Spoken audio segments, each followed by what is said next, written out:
என் கூட பிறந்த என் தங்கச்சி வித்யா இறந்தப்போ எனக்குள்ள ஒரு பெரிய பாதிப்பை ஏற்படுத்துச்சு. அதுல கொஞ்சம் கூட குறையாத பாதிப்பையும் வேதனையும் ஏற்படுத்தினதுதான் தங்கச்சி அனிதாவோட மரணம்.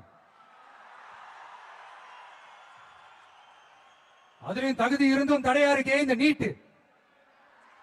அப்ப ஒரு முடிவு பண்ணுங்க, வாய் நிறைய விஜயண்ணா விஜயண்ணான்னு நம்மள மனசார கூப்பிடுற இந்த பெண் பிள்ளைங்களோட கல்வி வாழ்க்கைன்னு எல்லாத்திலும் ஒரு நிரந்தர பாதுகாப்பை ஏற்படுத்தணும்.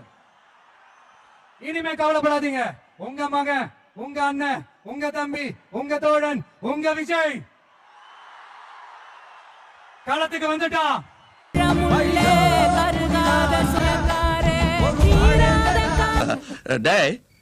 அடங்கப்பா அடங்கப்பா இல்ல இங்க சந்திரன் ஒரு மானஸ் இருந்தா அவன் எங்கேன்னு தேடுற.